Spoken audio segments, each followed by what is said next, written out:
Hi everybody, so today I'm really excited to do a new coloring book review on a new book I got, and this book is the Fantastic Flora and Fauna Volume 1. It's part of the Big Kids Coloring Book series by Dawn D. Boyer, Ph.D. and she has a whole range of coloring books, which I will put the link to her Barnes & Noble and Amazon so you can check out all her books. So she has a ton of books, and she's an amazing artist, and you'll see once we get into it. I also have done a video of 3 of her other books, so I can put a link to that if you want to check that out too. So when you first open up, here is a picture, sample of one of the picture sets in the book. And I was lucky enough for her to send this to me, and she signed it, so thank you very much for that. It's awesome. And first off, we have an introduction where Dr. Boyer talks about herself growing up sketching and, you know, her journey into doing all these books and stuff. And it's some great reading and information. And then, I love this, she has included some sample pages that are in this book, but they're just smaller versions. And the first thing that came to my mind, I like to do cards, so I was thinking like, oh, this would be awesome to do, let me just zoom in a little bit. This would be awesome to color these in and put them on, you know, mat them on some different paper and stuff and turn them into greeting cards. I think these would make amazing cards. I'm definitely going to try that out. And then another thing that she does, next page, is different ways you can use the illustrations in this book. So she gives some of them out. I won't read them out all to you now, so that you can see if you buy the book. Okay, so here we go. The paper is, you know, it's regular paper. It is not heavyweight cardstock. It's not super flimsy, so it's, you know, your average paper. The good thing is that it's single-sided, so you can use different mediums like markers and stuff and not worry about the bleed through onto the next page. And if you want to take the papers out, you can also do that because you're not missing another paper. The other thing I love is that she actually has written like these little blurbs here where she gives some kind of insight to what the picture's about, what the inspiration was. She shares, you know, some stuff about her families and stuff. It's great. I love reading it. I'm not going to read them, but, you know, definitely I have read them and I really did enjoy reading it. I love knowing the inspiration behind the pictures. So that, I think, is a really nice touch in this book. And here we have, you know, a window, and we have a little salamander crawling up. The next thing we have is some flowers, and I don't know the names of all the flowers. I like flowers and I love coloring them in. I don't know all the names, so I'm not going to try to like say which ones are which. But here are like the animals. And the other thing that she does do, and this is within all her books, is that she will put like little things inside a lot of the pages, kind of little hidden gems. So like in the fairy book, she would have little fairies hidden out, and I think she does that in this book where, you know, you won't necessarily see them until you're coloring it in, and then you might see like, oh, look at that cute little animal or creature. I'm not going to say what they are. So that's really neat. Okay, here we have a fox. This is like a red fox, and I love foxes. And she even says here that this is like the inspiration for this was part of like a friend of hers would have a family of foxes that comes up to the house, even like with their babies and stuff, so that inspired her. We actually have a red fox. There's been a couple in our yard, but mostly I see one. There's a street I drive up and down over the past few years, and once in a while I'll see this fox cross the street going into people's yards, and I just actually saw it the other day, and I'm so happy to see him because it has been over a couple year time, and I'm happy to see the fox is still alive and well. And I've watched like some fox videos where people have them as pets, and they make like great pets. A lot of work though. Here we have some more pretty flowers, and we have some bees pollinating the flowers, and then she does make a mention how, you know, there has been a decline in the bees because of the pesticides, and bees, if you don't know, or I'm sure you do know, that they pollinate all our food. So without the bees, we would not have vegetables and fruits, and, you know, we would not have that food to eat. So, and she did write here that the bee population is making a comeback, which is awesome because I do like, you know, to eat. So that's great. And then here we have another fox playing with a mouse, and it's kind of like, again, pretty flowers. And we have this snake that's kind of wrapping around, looks like he's protecting this, you know, these are his flowers. I love it.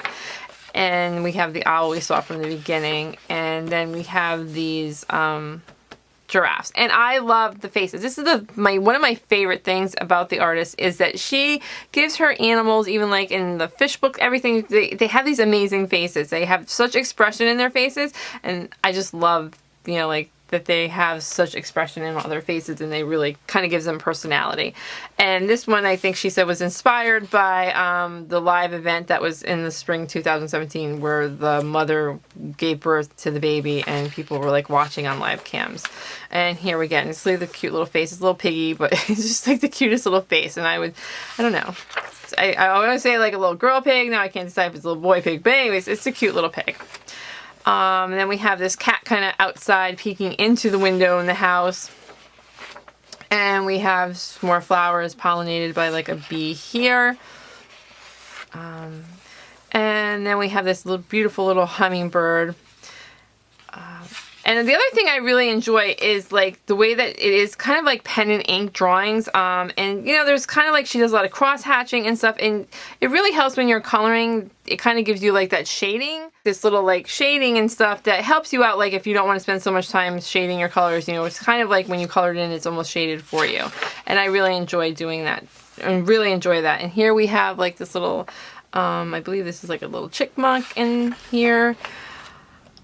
And the other thing that she mentions in this book is that she is doing, like, I think this may be the first time she's doing some digital drawings on like on an iPad, like an app, and I don't know what app. I'm gonna actually ask her what the app is, because I have an iPad Pro and I use Procreate and I have Adobe Sketch, and obviously I am not an artist. I do not draw this well, and I've tried to learn how to use them, and I'm actually, it's hard.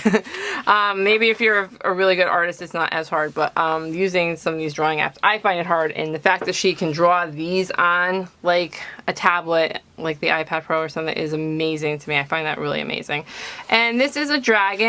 She talks about how she came together to put this type of dragon. It's not your traditional kind of dragon. And then we have a scene of kind of like a house with a lot of greenery outside of it. And then these are hummingbird moths, she writes. So I've never even heard of such a thing, but they're really cute. And here we have a picture of like a house with a deer, and I'm an animal lover. I love animals, and we have deer. I feed the deer. We live kind of in a little wooded area, and I put deer food out there, and the squirrels eat it, and turkeys come eat it, and all the animals come eat it, and the deer come in. We can almost have like deer in our yard like every night. We'll have like 2 or 3. We've had up to like 7 deer in our yard at once, and it's such an awesome thing. Like our kitchen, you know, you look out the kitchen window and you're looking into the backyard, and you know, like you're just making something to eat or preparing something, you're looking out the window and you have like these deer in the backyard. I've actually tried to go out there, like I'll run out there with like apple slices in my hand, because I have seen videos where the deer are eating out of people's hands. So far my deer will not eat out of my hands. They kind of stare at me, and then if I get a little bit too close they kind of run off. Hopefully at some point they will trust me maybe to come eat the apple slices out of my hands. But anyways, so here's the next page. Is we have a kitten. Who doesn't love kittens? And then these adorable little animals. These are, and I hope I don't say it wrong because I don't know the name, but I'm looking here and it says Tarsiers, and they're little monkeys that are on the endangered species list, and they are adorable. And here we have kind of like a little fence and a wall with the bird. And we have a raccoon. We used to get raccoons. Our town gave us these giant trash cans that have lids, and they're on wheels and they're very big. You cannot topple them. But before that we would have to tie our trash cans down because the raccoons would come in and just, we would have garbage all over every day, and we would like take like these cords and try to tie the lids, and they would still knock them over. And one time I remember going outside and like 3 of them ran out. But they are so cute. And here we have a window with a bunch of ivy and a salamander. And then we have another raccoon. He's very cute. And actually I remember coming home after, I felt really bad when we got the trash cans and they couldn't get into her. I'm glad I didn't have to pick up the trash anymore, but I was kind of feeling bad, and I would like, a couple times I would drive home at night, pull in the driveway, and I would see like raccoons, and I would literally go in my house and get something and throw some food out there for them, and that's probably a really bad idea. I don't know. I just can't help it. I feel bad for the animals, and it's probably a bad idea. Anyways, here is another picture of an owl, a deer, and I want to say a Maine Coon cat. Beautiful cat. Some more floral, and here we have, I don't know if there's a little chipmunk down there. Okay, so now we come to the bonus section, and And this is another awesome part of this book. I mean, she really goes above and beyond with these books. I mean, they're so full of stuff. Here we have like a yin and a yang. And now we have bonus pictures that she has included from previous books of hers. So, like this one is Fairy Houses and Fairy Doors, and this is the Undersea Tropical Wonders. And more of the Undersea, and then this is volume 2, Fairy Houses, Fairy Doors, and you can see these are so pretty. And this one is Tantalizing Tangles volume 1, Tantalizing Tangles volume 2. We got the Big Kids Coloring Book, Pen and Ink, Restored District, Williamsburg, Virginia, and this is the Yin and Yang Doodles. Artful Illuminated Alphabet Letters, and then the Beautiful Buddha Volume 1 and Beautiful Buddha Volume 2. And she has also included a sheet, which you could take this sheet, which, I mean, this is just the thinking that goes involved, that she's put the sheet in to put between your pages if you were using markers so it doesn't bleed onto, or if you're using like a wet kind of medium or what have you. I mean, you could also take a cardstock, she says, and put it into, but just a reminder to do that, or to include that. And then we have her author kind of page that talks about her some more. And then we now have a list of all the books, and I told you she has a lot of books. So again, I will put the links to those books so that you can see, check them all out. And then here, even more, she included is this great page, and this is kind of like a swatch page that you can try out your colors of your coloring medias before you actually put them in, and you can actually, or use them to blend. So it's always a great idea. I mean, I usually keep, when I'm coloring the different pencils and stuff, I'll keep like scratch paper, but here she has one in here that you can actually do. So, I mean, that's an awesome kind of inclusion. She really puts a lot of detail into her books. I love that about her.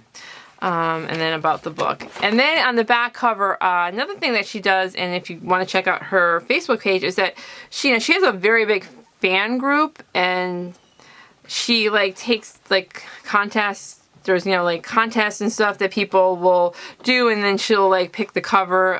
The contest winner will get the cover and stuff. And on her Facebook page, it's great to look for the inspiration where you can see like different people's coloring, just if you want inspiration for yourself. So these are examples of completed colored pages by cover contestants, and I'm assuming that this was probably done by a fan and a contestant that won the thing. And if you check out the other video I did go to her, I kind of show some examples on the Facebook page, but I'll put a link to all that. So anyway, this is the Fantastic Flora and Fauna coloring book by Dawn D. Boyer, Ph.D. And again, amazing books. She does amazing books. Check it out, and thanks for watching, and have a great day. Bye.